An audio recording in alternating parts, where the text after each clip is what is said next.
Salut à tous, aujourd'hui dans le panier, on plonge dans l'univers du divertissement et de l'éducation des enfants avec un objet révolutionnaire, Tikino. Tikino, c'est un projecteur pas comme les autres, conçu spécialement pour les enfants de 3 à 10 ans. Il diffuse des histoires captivantes, sans écran, pour éveiller leur imagination et leur offrir un moment loin des tablettes et des écrans de téléphone. Et ce qui est fascinant, c'est que Tikino a réussi à se faire une petite place, mais une belle place déjà, sans dépenser un centime en achat média, avec du bouche à oreille et de l'influence.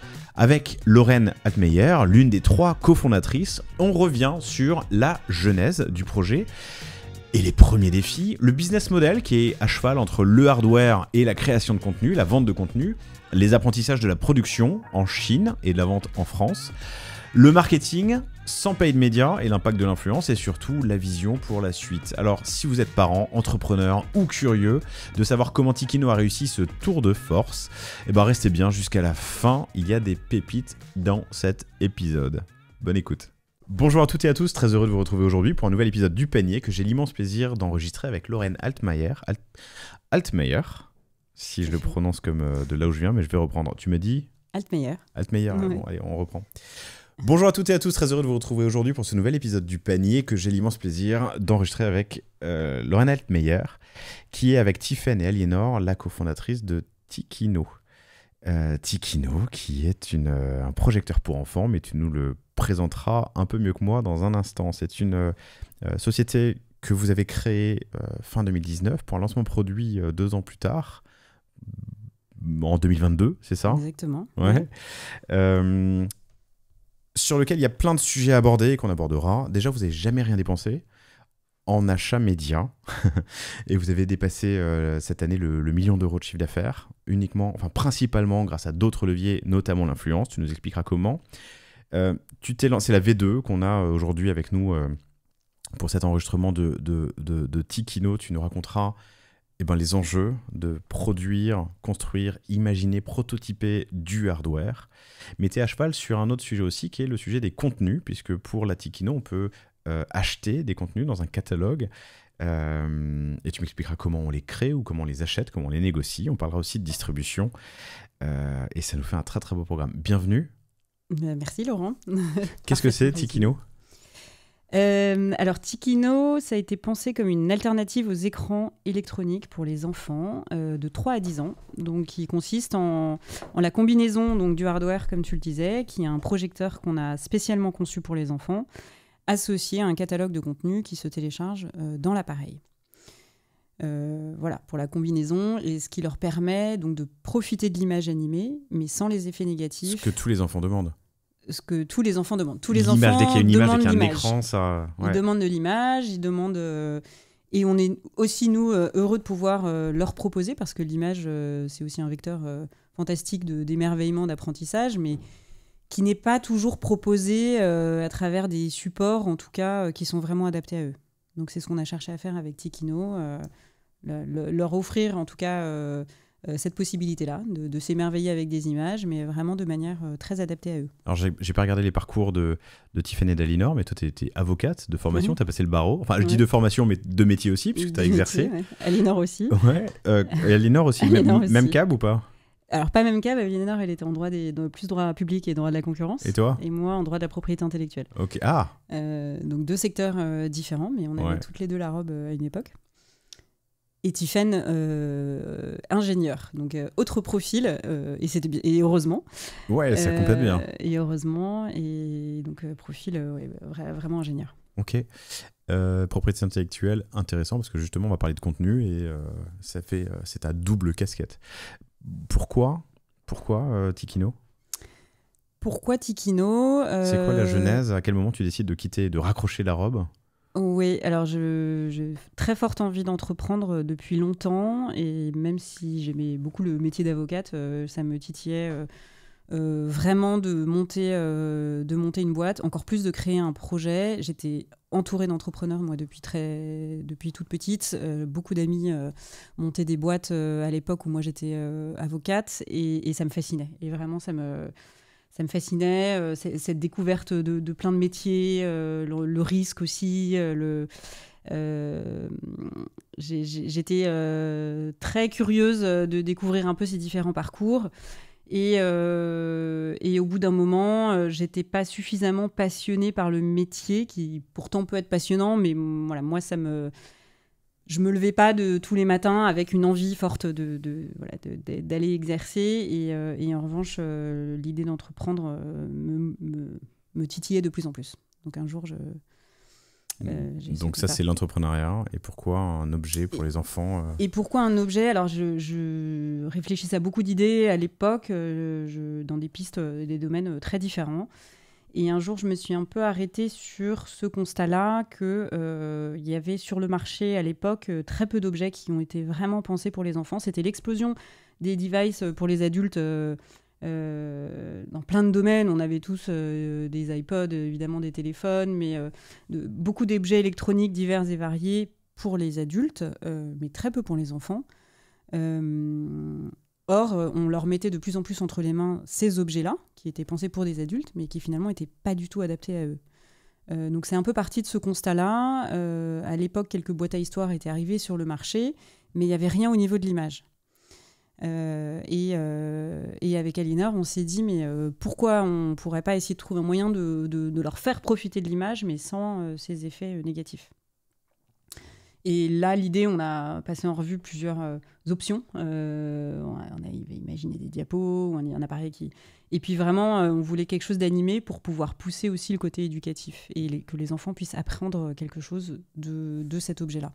Et donc assez rapidement, l'idée du projecteur est arrivée sur le tapis et puis là a débuté l'aventure. Un projecteur pour enfants. Vous pouvez aller faire un tour sur tikino, tikino.fr pour voir le produit, évidemment, qui est là devant nous. Je vais le lever si jamais vous regardez sur YouTube l'épisode.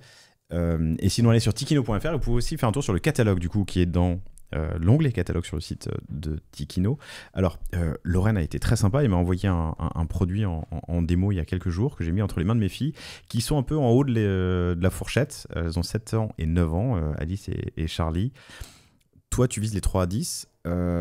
Et je savais pas trop. Alors, il se trouve que j'ai une petite nièce qui va avoir 3 ans dans pas longtemps. Donc, je me suis dit, bon, si jamais, ce sera peut-être pour la nièce. En fait, mes filles ont adoré et directement adopté la Tikino.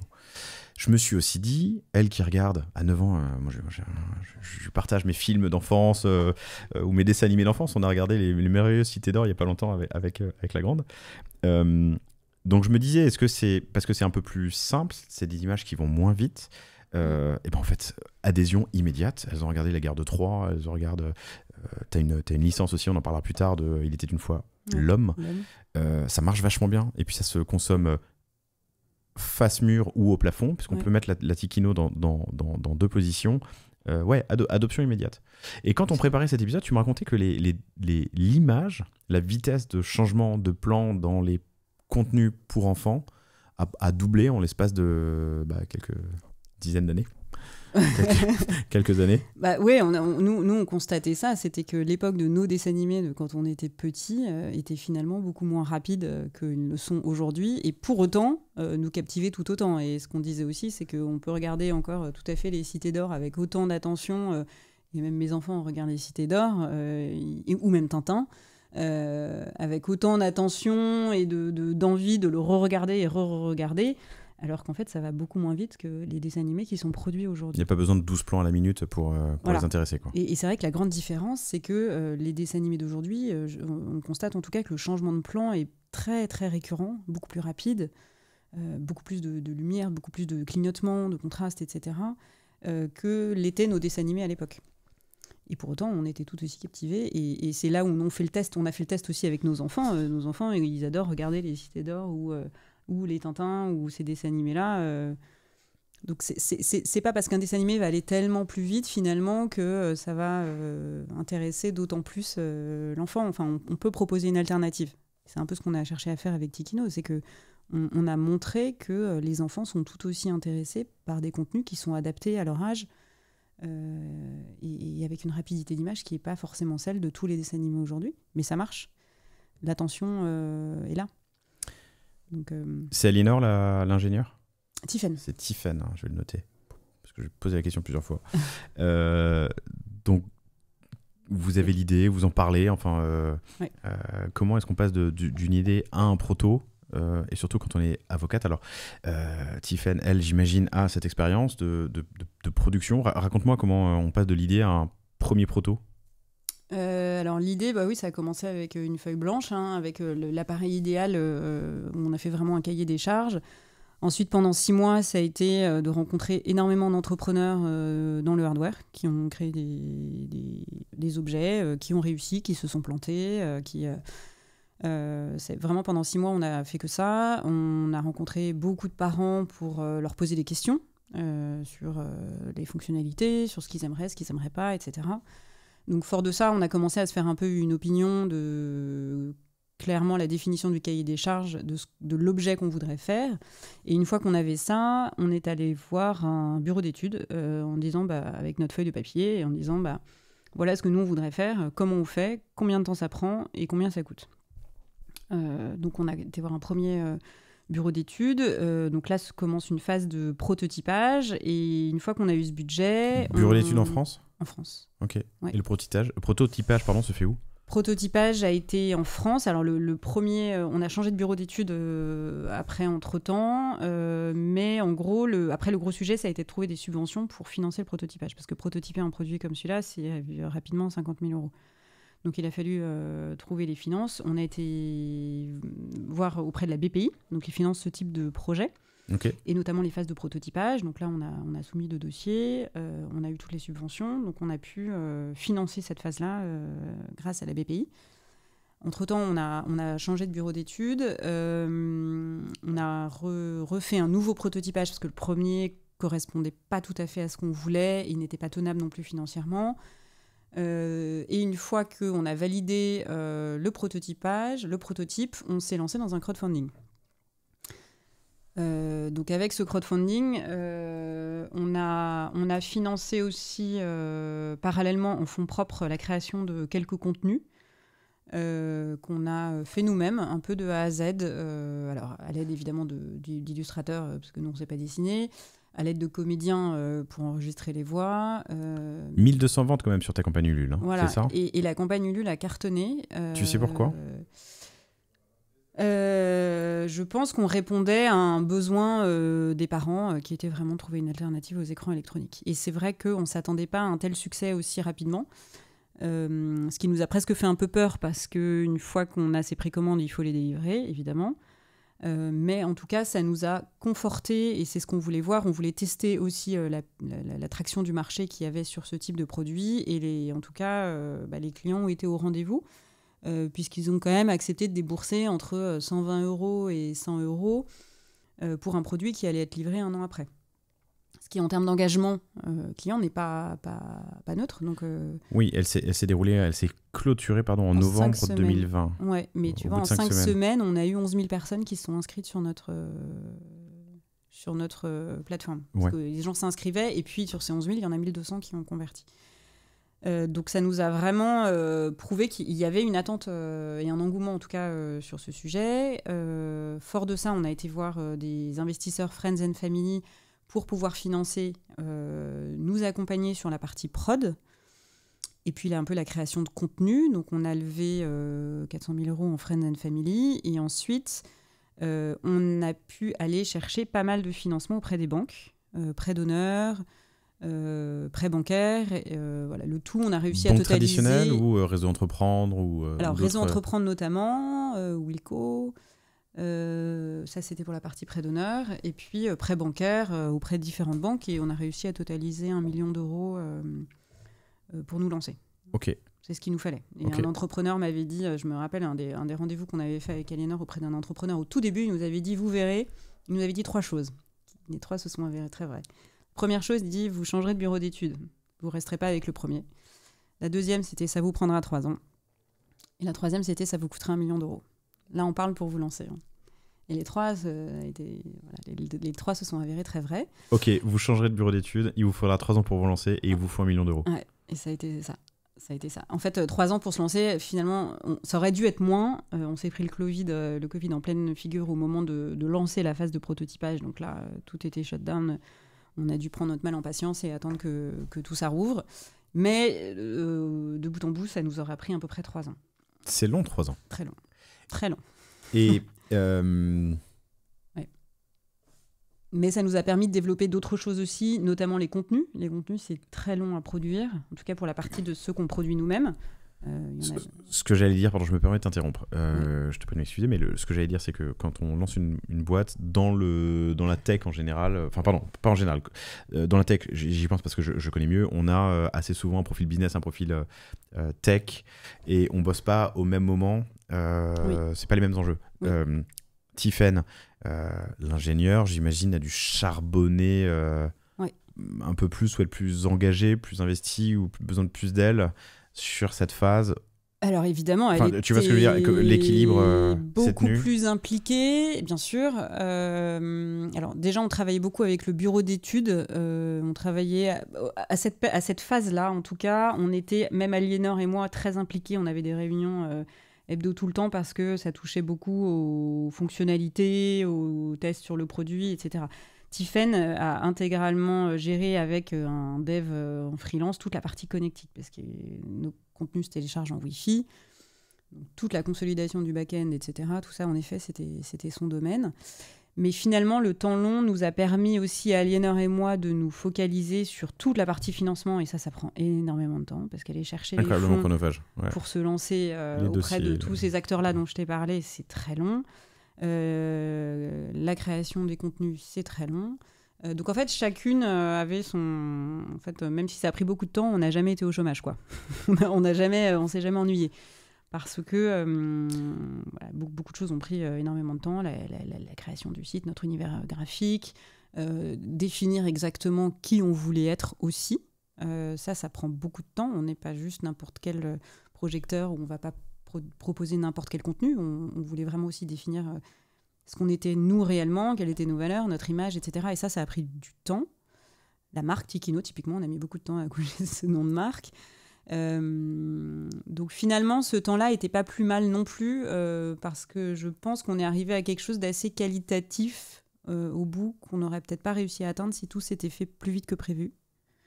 Compris. Donc c'était peut-être pas plus... Question con de néophyte.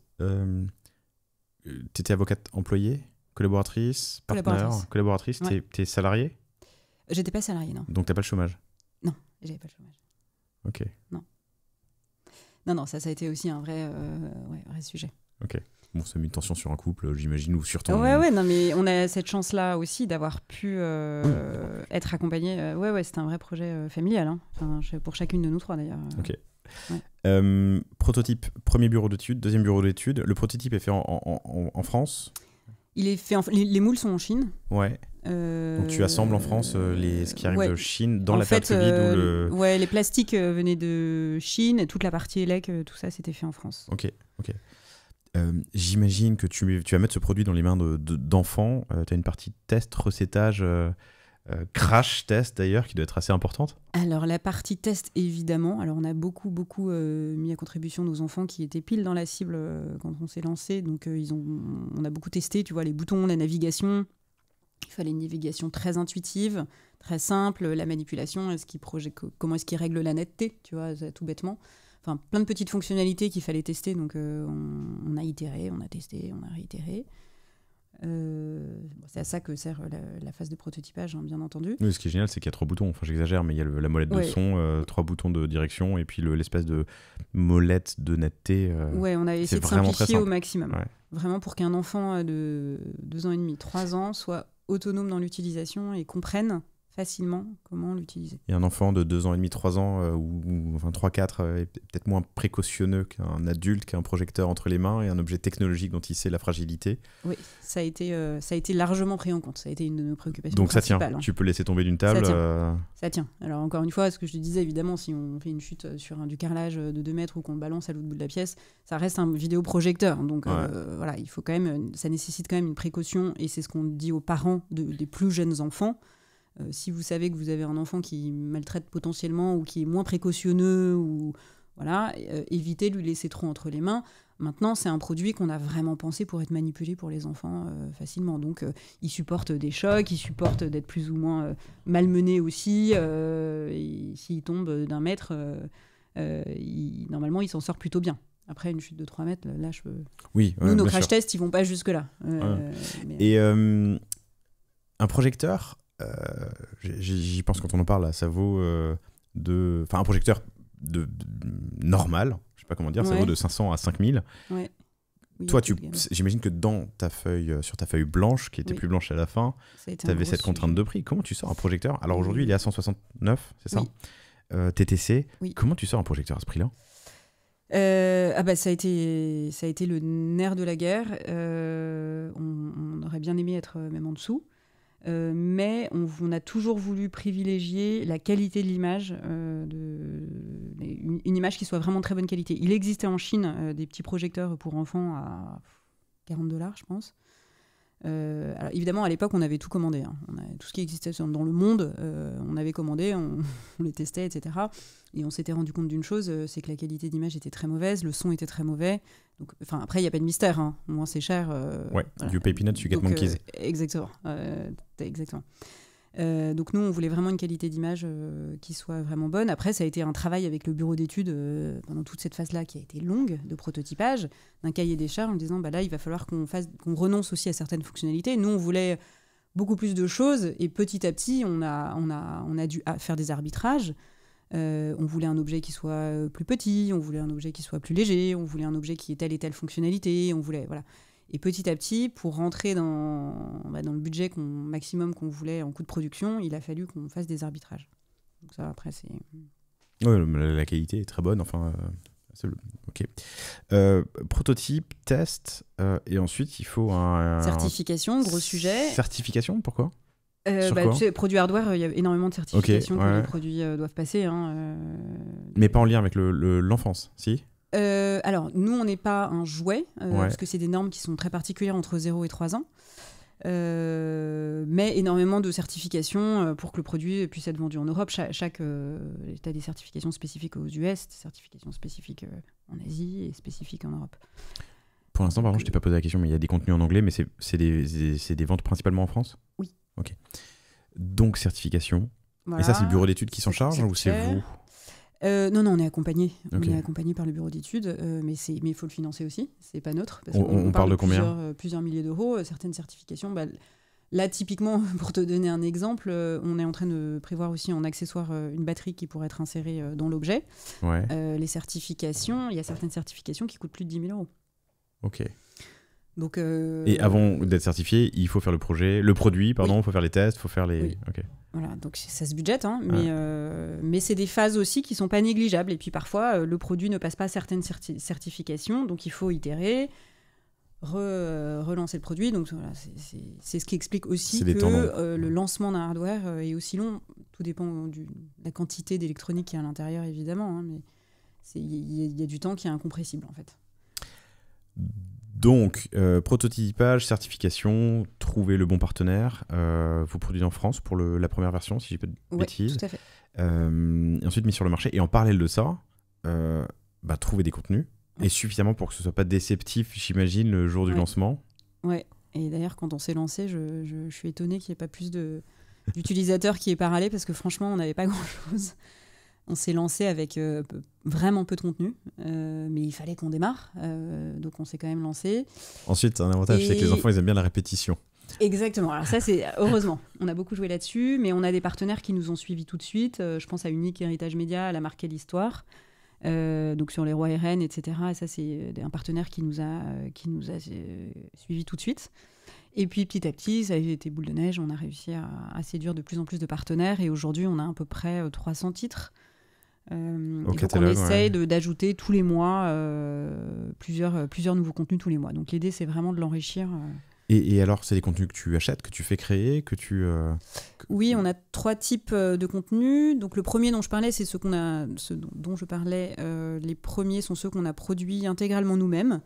Donc on a écrit ou fait écrire par des auteurs, fait illustrer, enregistré en studio, et ensuite on a fait appel à un motion designer qui adapte, qui fait toute l'animation. Ensuite, on adapte beaucoup de livres audio. En fait, on est un peu une seconde vie ou un autre moyen de diffusion de livres audio où on utilise l'image, on utilise l'audio existante et puis on va créer une animation. Donc ça reste un degré d'animation assez faible parce que on a peu de calques pour animer beaucoup, mais suffisamment pour quand même pour qu'on puisse regarder le contenu sans s'ennuyer et surtout en découvrant beaucoup de choses. Donc ça, c'est des partenariats qu'on développe avec des maisons d'édition.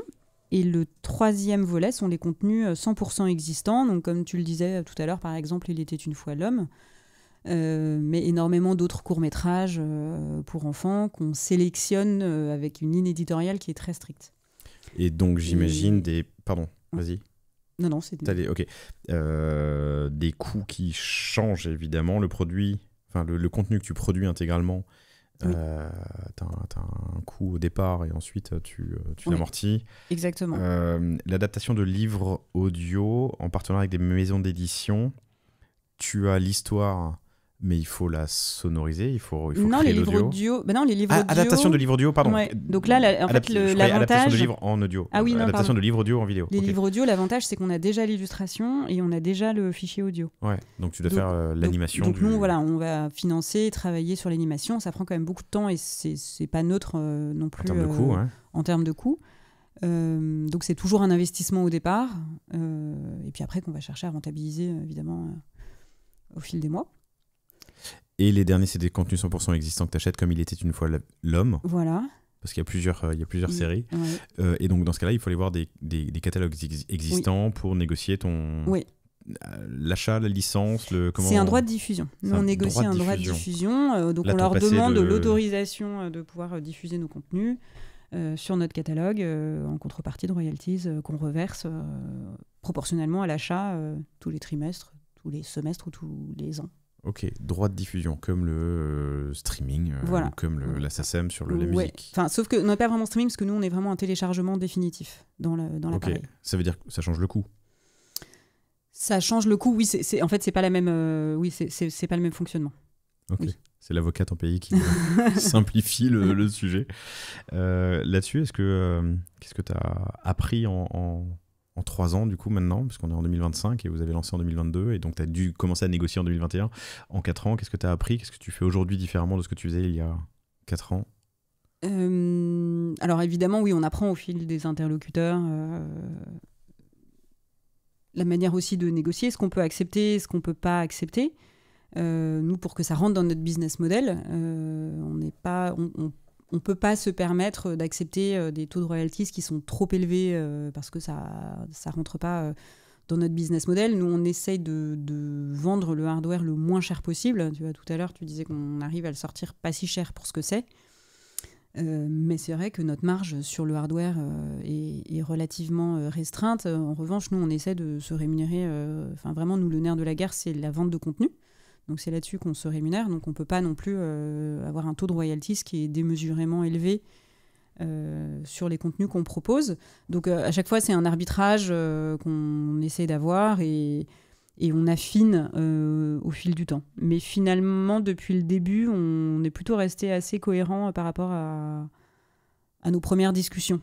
Si on retrace un peu le... Ça, c'est sur la partie business et sur la partie... choix des contenus que tu veux proposer. Ouais. J'imagine qu'il y a une réflexion là-dessus aussi pour savoir que ce soit les bons contenus éducatifs, d'éveil, d'inspiration. Ça, c'est des discussions constantes qu'on a.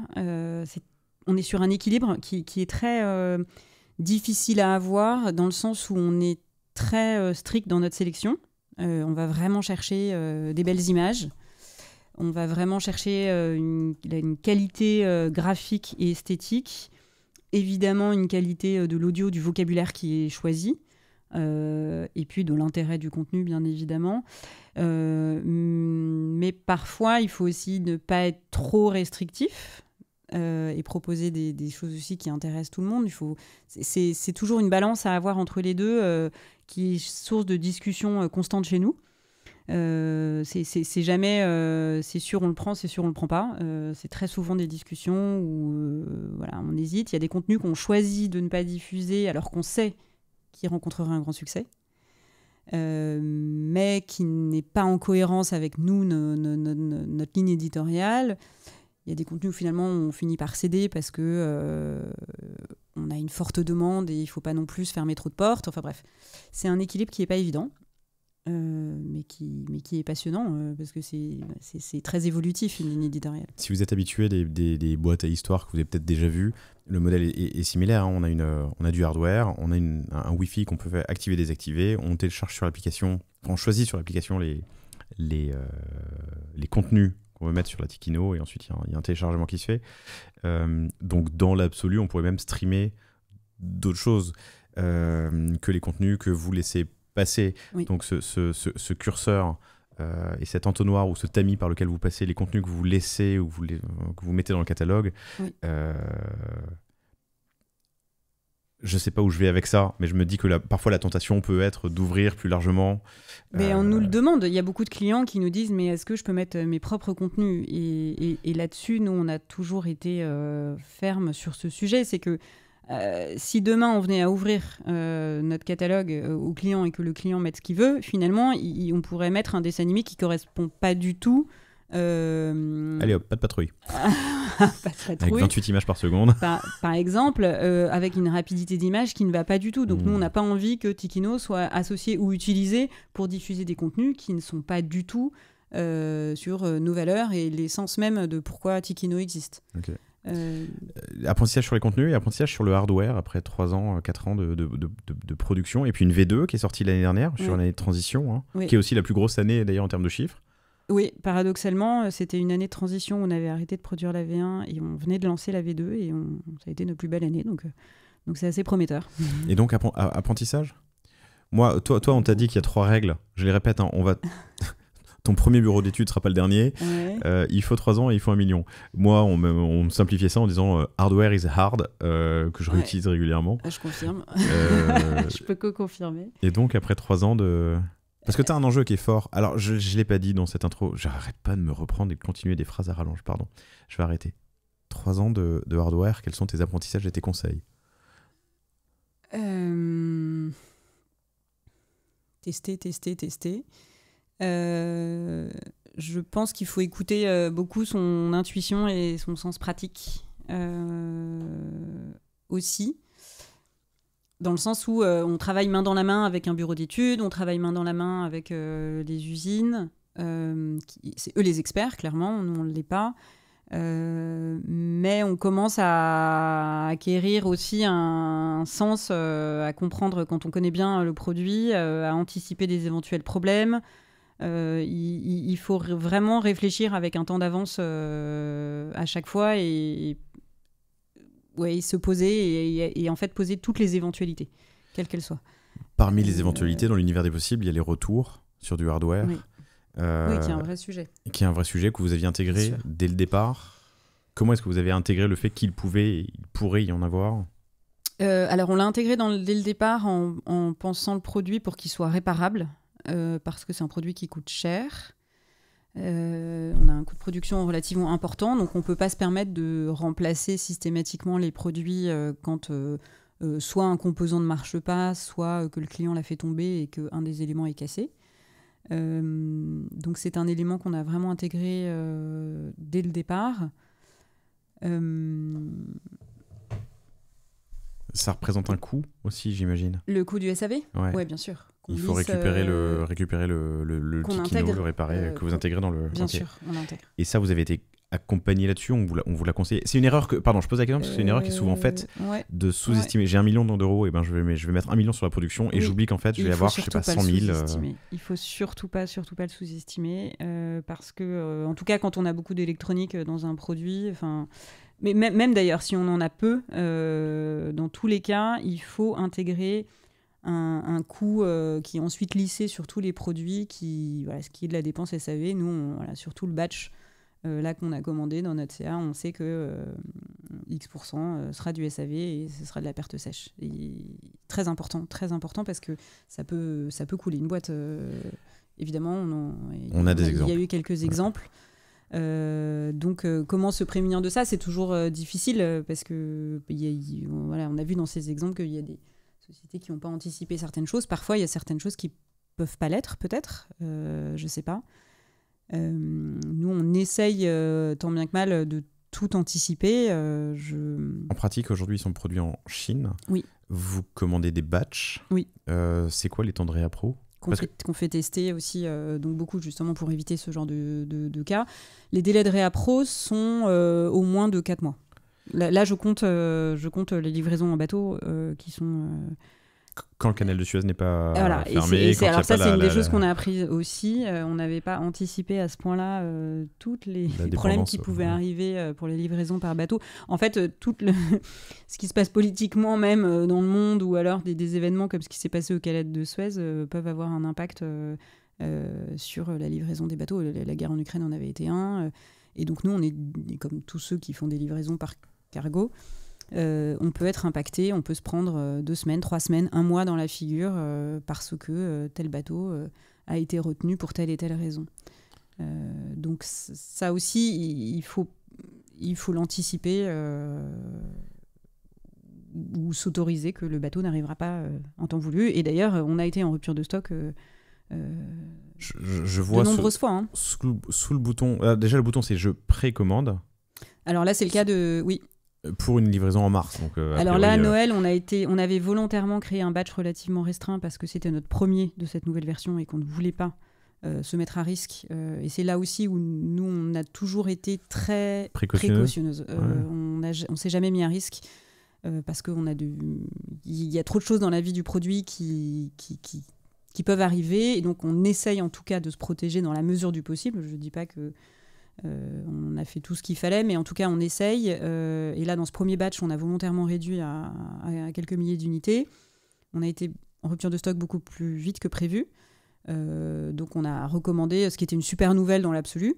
On a recommandé, dès qu'on a vu qu'on allait bientôt être en rupture, on a recommandé dès que possible. Ah oui, Noël, mars. Ok. Mais on a lancé les précommandes et les gens ont acheté en décembre pour une livraison en mars. Ok.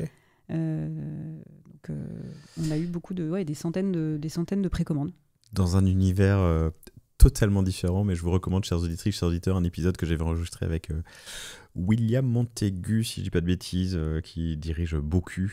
Tu sais, c'est ces toilettes chinoises qu'on peut installer n'importe où. Oui. Et qui a aussi un système de réappro qui prend quelques semaines, je crois, mais qui du coup joue sur ces cycles de précommande, de commande quand c'est en stock, de commander vite parce que c'est les derniers jours, commander le prochain batch, enfin voilà. Il y a un cercle dans lequel il s'inscrit et qui fait évoluer son site pour animer d'une certaine manière en fonction des cycles, justement.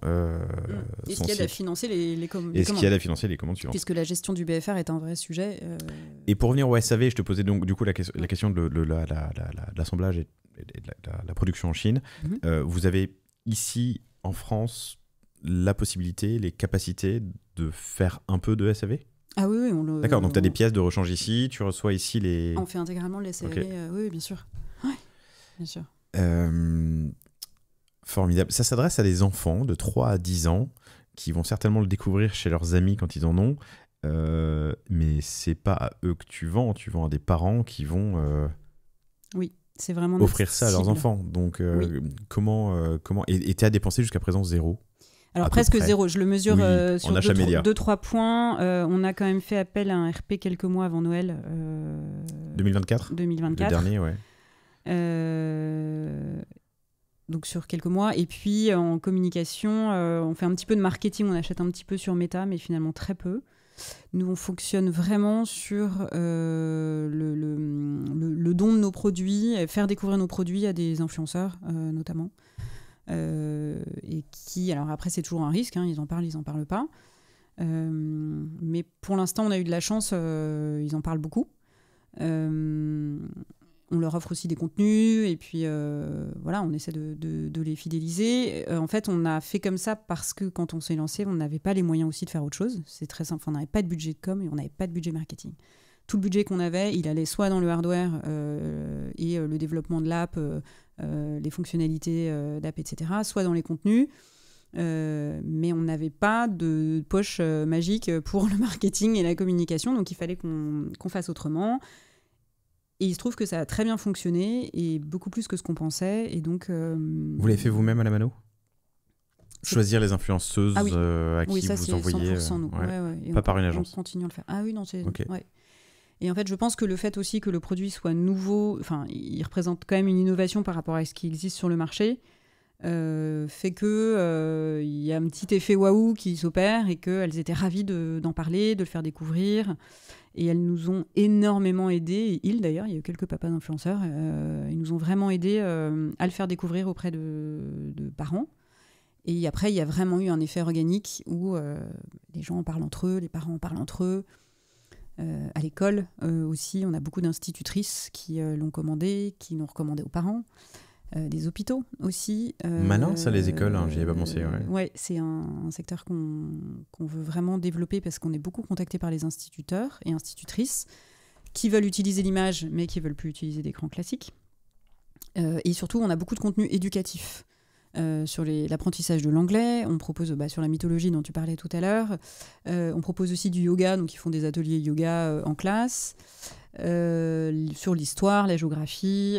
On a beaucoup de thématiques liées à l'apprentissage qui correspondent bien au format aussi de classe.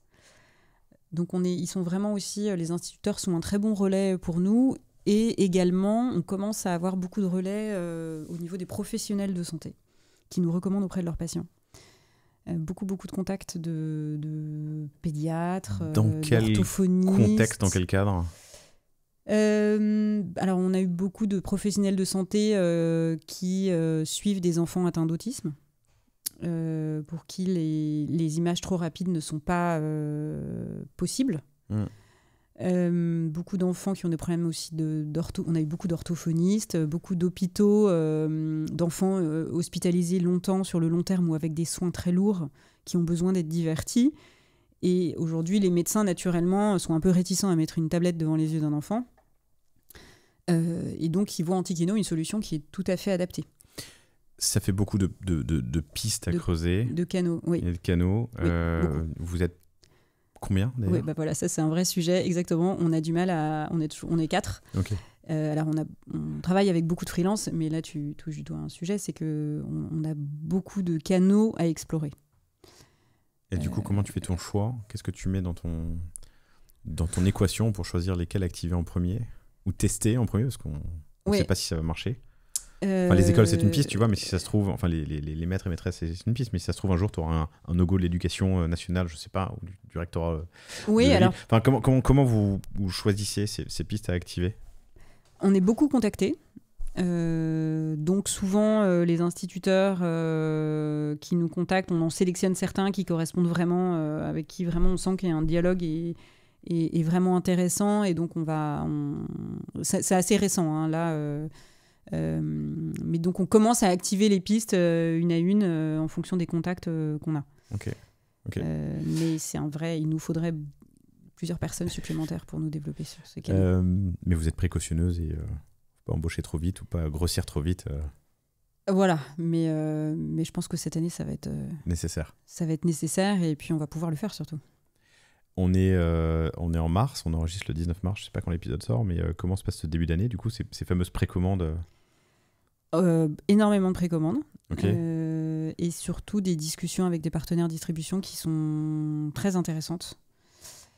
Niveau marketplace, on va sortir prochainement des nouveaux marketplaces. Où est-ce qu'on vous trouve aujourd'hui ? Donc, on vous trouve en D2C sur le site, Tikino. Voilà. Principalement, donc la plupart de nos ventes se font sur notre site, mais on développe de nouveaux canaux. On est marketplace chez Cultura, Nature et Découverte et Oxybul. Ok. En boutique aussi chez Oxybul et chez beaucoup de revendeurs indépendants, des petites boutiques indépendantes. Indépendant, pas de chaîne, je sais pas, le petit... Comment s'appelle cette chaîne ? Je suis pas allé plus longtemps. Le petit souk ? Ou j'imagine, tu vois, concept store enfant, je pense à eux. Ouais. On en a un ou deux. La semaine prochaine, on sera dans un concept store d'ailleurs. On fait ce genre d'opération. Ouais. Ok. Vous avez lancé en D2C sur votre site. Vous êtes en marketplace chez Oxybul, Nature et Découverte et Cultura. Vous êtes en physique chez Oxybul, plus ensuite des boutiques et concept store. On aborde souvent le sujet sur le panier. Alors, je crois que la V1, elle était aux alentours de 200 €, est-ce que j'ai une bêtise ? La V2, elle est donc à 169. Ouais. Tu as du hardware derrière, tu as des marges qui sont pas les mêmes que sur d'autres verticales. Oui. Distribuer en D2C sur ton site versus par des distributeurs n'implique pas les mêmes multiples qu'on te demande. Vous y avez pensé dès le début? Vous avez adapté le prix, le coût pour que ce soit compatible? Alors, on connaissait pas exactement, on vient pas du tout du milieu de la distribution, donc c'est un milieu qu'on a découvert. Et moi, en tout cas, j'ai découvert aussi que les mêmes multiples s'appliquaient pour un produit qui vaut entre 30, 40, 50 euros et un produit qui en vaut 4 fois plus. Bah oui.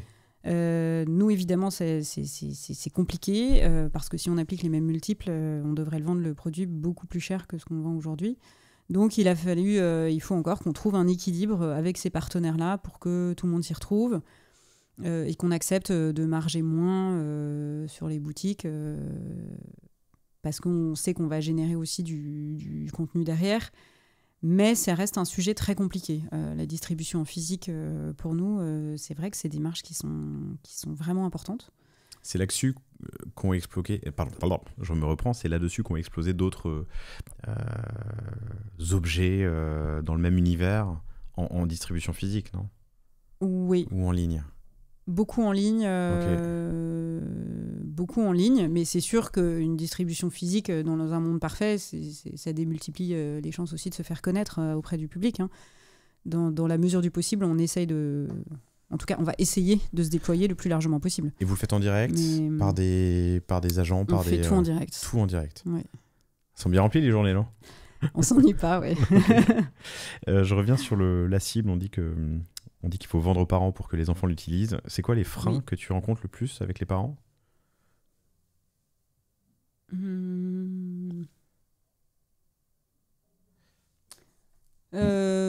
Alors, pour certains, les convaincre du prix, de l'investissement. Certains jugent voient tout à fait que c'est un prix qui finalement est pas si important quand on regarde que que c'est un produit qui va jusqu'à 10 ans, qui correspond à toutes les fratries, avec lequel un enfant va non seulement se divertir, mais en plus apprendre des choses.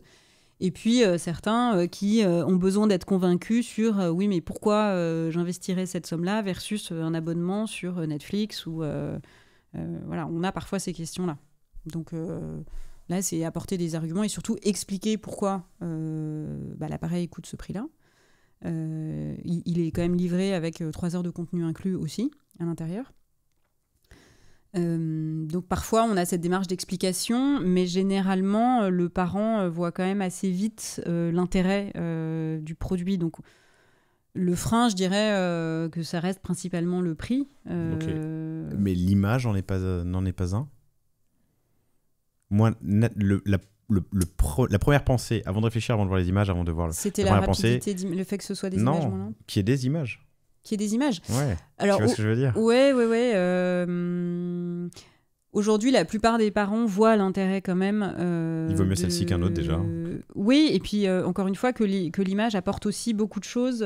C'est beaucoup d'émerveillement et de moments aussi partagés. Nous, on vient pas en remplacement du livre ou d'une histoire qu'on lit à son enfant, etc. On vient apporter quelque chose de supplémentaire. D'un moment, beaucoup de moments partagés en famille. Ça, c'est un constat que nous font beaucoup les parents. C'est que souvent, ils disent j'ai lancé le contenu, mais finalement, je suis restée avec eux. Et c'est vrai que c'était chouette de découvrir un contenu ensemble et d'en parler ensemble, etc. Donc, quand on explique que c'est une image qui est sans lumière bleue directe, pas nocive et surtout un rythme assez ralenti, finalement, même les parents qui sont très contre les écrans, très, très réfractaires à l'image, sont convaincus. Okay.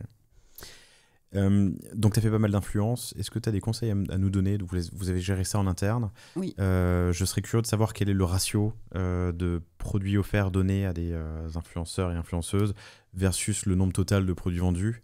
Et surtout, comment est-ce que vous les gérez? Est-ce qu'il y a des opérations qui marchent mieux que d'autres?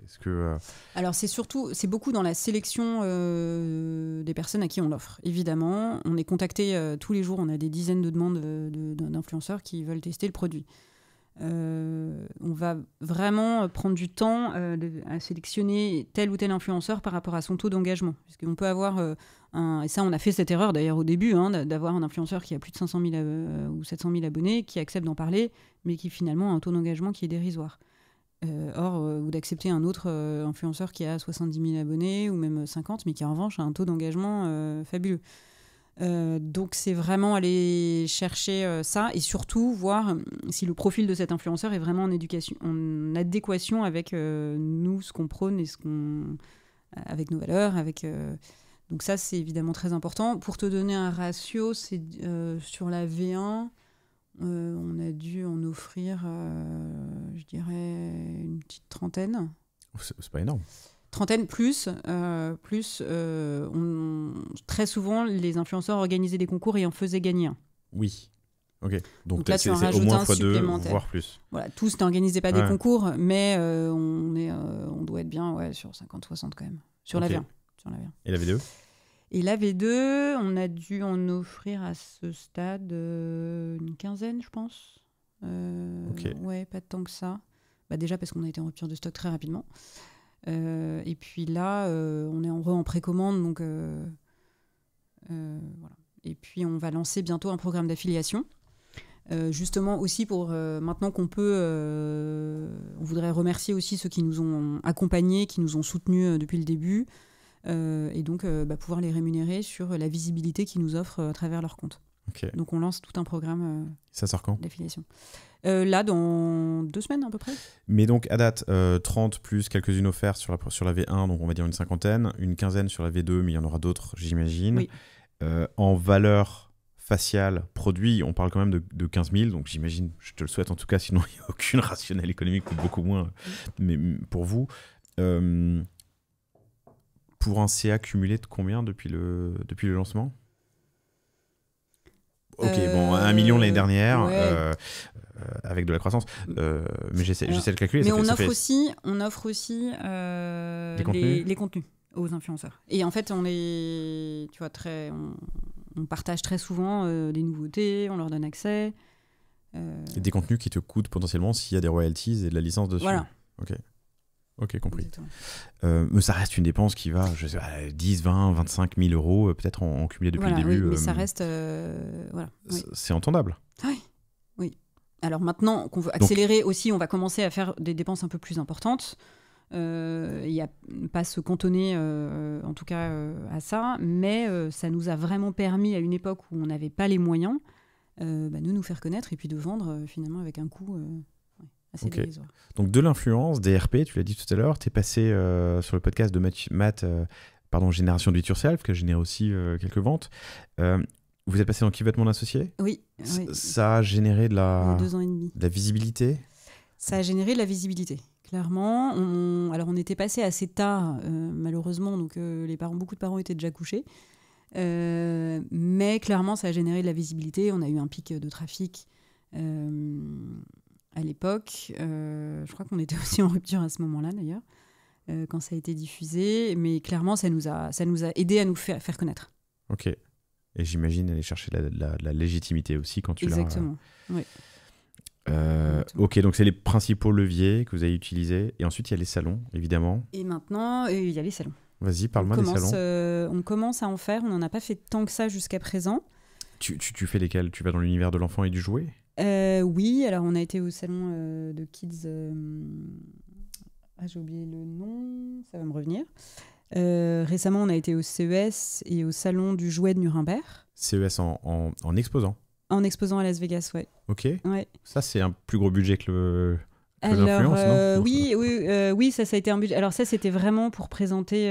c'était très professionnel, évidemment, pour présenter notre nouvelle version. Qui a été évidemment donc la nouvelle version du projecteur qui venait de sortir. Et ensuite le salon de Nuremberg dans la foulée, qui est le salon du jouet international, où là on va vraiment rencontrer des distributeurs, des agents, des partenaires. Qu'est-ce que tu gagnes à aller au CES ? C'était vraiment de la visibilité et puis de tester un peu différents... on réfléchit évidemment à l'international, sur quel pays on va d'abord attaqué en premier. Et ça nous a permis de rencontrer vraiment des acteurs de beaucoup de pays différents. Et on a eu beaucoup de marques d'intérêt de pays qu'on targetait. Donc ça a été très intéressant de pouvoir mieux les cibler et de voir quel intérêt on aurait à aller sur tel ou tel marché en premier. Et où est-ce que ça mord Tu le gardes pour le catch-up? Peut-être. Ok, ça marche. Je comprends, c'est une sacrée dépense quand même, CES, j'imagine. Oui, alors on a été accompagné par la région. Par la BPI ou par la région? Ouais, Okay. On a été très bien accompagné, on n'aurait pas pu financer tout nous-mêmes. Et sinon, le salon de Nuremberg, très intéressant. Plus grand salon international, je crois, Ouais. non? Ou en tout cas européen du... Non, international. International. Très intéressant, beaucoup plus ciblé, donc le jouet, très intéressant parce que c'est là où tout se joue en termes de partenaires, évidemment distribution, mais aussi contenu, étonnamment. Je ne pensais pas à ce point-là. C'est ton principal frein, j'imagine, à l'international, le contenu? Oui. Est-ce qu'il y a une place pour l'IA? À quel point tu peux recycler des contenus d'une langue à l'autre, d'un pays à l'autre, d'une culture à une autre? C'est exactement ce qu'on est en train d'étudier en ce moment. Alors, il y a le sujet de la traduction des contenus qui, évidemment, va être largement simplifié avec l'IA. Oui, ensuite, pardon, je réponds à ma propre question. Je pense que la voix est tellement importante. Oui. Oui, mais tu vois, aujourd'hui, ce qui est absolument hallucinant, c'est qu'avec l'IA, tu peux dupliquer n'importe quelle voix. Donc, si tu as l'autorisation d'un auteur d'utiliser sa voix et de le traduire en allemand, en anglais ou en italien, c'est bluffant. C'est vraiment bluffant. Et encore, je pense qu'on est au balbutiement de ce qu'on va pouvoir faire en termes de traduction de contenu. Nous, notre gros sujet, en plus de la traduction des contenus, c'est d'avoir les droits dans tel et tel pays. Parce qu'il y a beaucoup de contenus tiers dont on n'a pas les droits dans plein de pays. Donc après, pouvoir négocier, ou d'ailleurs dont le contenu n'existe pas dans la langue étrangère, donc avoir l'autorisation de traduire l'audio déjà, et ensuite d'acquérir les droits pour ces pays, là c'est encore des négos, c'est du temps, donc comme tu le dis, se développer dans un autre pays, ça s'étudie, il faut être... faut être sûr du pays dans lequel on va aller. Ok, une fois de plus, le passer avec la robe en pays, en propriété intellectuelle, ça doit aider un petit peu, j'imagine. Oui, ça permet surtout d'avoir des réflexes, bien sûr. Ok. Lorraine, c'est passionnant. Vous êtes financé, tu m'as dit, Friends & Family au début, plus prêt d'honneur, banque, subvention. Oui. Vous êtes 3 plus 1 aujourd'hui? Enfin, 3 associés, une salariée, mais 3 associés. Ouais. 3 associés plus 1, c'est ce que je voulais dire. Pardon, il manquait des mots dans ma phrase, mais c'est ce que j'avais en tête en tout cas. Donc vous êtes 3 plus 1, ok. Sur quoi vous allez recruter? Alors, on beaucoup de sujets prio, mais le commercial en est une forte. Le suivi de production en est une autre forte. SAV, gestion... le SAV client et je perds mes mots. Ça c'est un vrai poste à part entière. Idéalement, quelqu'un qui nous accompagne aussi sur les contenus. Ça c'est très chronophage. La sortie de nouveaux contenus nous prend énormément de temps. Donc c'est aussi les 3 sujets sur lesquels... J'ai un super profil à te recommander. Sur la partie contenu, mais je vais en faire ça hors micro. Notre ancienne productrice de podcast qui... veut faire des contenus jeunesse. Ah oui? Et qui est passionné d'audio. Mais c'est un autre sujet, on en parle juste après. Ok. La production peut suivre. Ça a été une année de transition 2024. Il se trouve que ça a été l'année la plus importante en termes de chiffre d'affaires. J'imagine que la cadence, je te le souhaite, va s'accélérer. C'est l'objectif de cette année. Ok. Et la production peut suivre?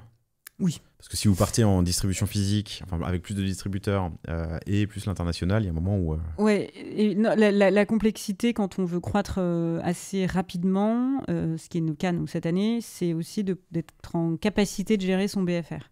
Et ça, c'est un vrai sujet pour nous, parce que quand on achète et qu'on fait des commandes de plus en plus importantes de produits en Chine, on les paye ce qu'on appelle un peu au cul du camion en Chine, mais après il y a le temps de transport. Donc qui finance, qui supporte ce coût-là pendant les 2 mois ou le mois et demi, 2 mois d'acheminement? Comme je disais tout à l'heure, parfois on peut se prendre un mois de plus dans la figure ou 3 semaines de plus qu'on n'a pas vu venir. Il faut être en capacité de gérer, de s'autofinancer, cette période-là. D'où la précommande. Alors, d'où la précommande, typiquement, là, qui nous a beaucoup aidé. Après, la précommande, c'est un petit peu compliqué de fonctionner que là-dessus, parce que typiquement, une période comme Noël, où on va avoir beaucoup de commandes de distributeurs, il faut pouvoir commander pour eux, et eux, ils ne les précommandent pas. Donc la gestion du BFR est un vrai sujet, toujours le même, ne pas se mettre à risque, mais être aussi suffisamment ambitieux pour satisfaire des volumes qu'on veut atteindre. Ouais, donc, mais ça, les banques savent financer en général le BFR. Alors, on se fait très bien accompagner par les banques. On dit souvent qu'il ne faut pas le lever pour financer du BFR. Voilà, exactement. Mais ça n'a pas été évident. Les banques, on en a une qui nous a vraiment accompagnés depuis le début, alors qu'on n'était pas... on n'avait pas forcément un profil très rassurant, je dirais. On la cite ou pas oui, c'était le CIC, et ça l'est toujours d'ailleurs, qui nous ont vraiment accompagnés depuis le début avec des prêts, avec des... vraiment un super accompagnement et donc voilà, qui vont le rester cette année pour satisfaire des volumes plus grands. Ton super conseil qui t'a donné 3 conseils dans le hardware, il t'a donné des conseils sur la croissance et la scalabilité? Non, parce que je crois que malheureusement son projet s'était arrêté. Avant le million, avant les 3 ans et avant les deuxièmes bureaux d'études. Après les 3 ans, mais... en fait, c'est très difficile ce sujet-là parce qu'on entend des sons de cloche, on entend tout et son contraire. Et c'est très difficile de se faire une opinion et de voir jusqu'où est-ce qu'il faut se mettre à risque et jusqu'où est-ce qu'il faut y aller pour pas non plus se faire manger par les autres. C'est encore une fois un équilibre, mais moi ce que je regarde, c'est jusqu'où est-ce qu'on peut prendre des risques, mais sans être financièrement mettre en péril la boîte. Je pense que chaque boîte a une gestion très différente de cette prise de risque. On a vu beaucoup de boîtes récemment qui se sont cassées la figure. Vraiment, là, dans le milieu des startups autour de moi, j'en ai vu beaucoup. Donc, évidemment, on a des périodes de gros stress. Là, récemment, on en a eu un peu, mais voilà, ça fait partie de l'entrepreneuriat. Mais il y a un moment où, si on veut croître, il faut y aller. Si on veut croître, il faut y aller. C'est une belle phrase de conclusion. Lorraine Altmeyer, A-L-T-M-A-Y-E-R. Ouais. C'est ça, pardon. Non, sur LinkedIn, pour continuer la conversation, chères auditrices, chers auditeurs, vous retrouvez aussi, et on les salue, Tiffaine Leroy et Alinor Bouvier-Lévy. Et évidemment, allez faire un tour sur tikino.fr, Tikino.fr, pour découvrir tout le catalogue et surtout la Tikino, comment on l'appelle d'ailleurs? La Tikino Box? La box? La Tikino. Nous, on dit le Tikino, mais nos clients disent la Tikino. Donc, Bon, le ou la Tikino, voilà, au choix. Lorraine, merci infiniment. Merci Laurent, à bientôt. À bientôt.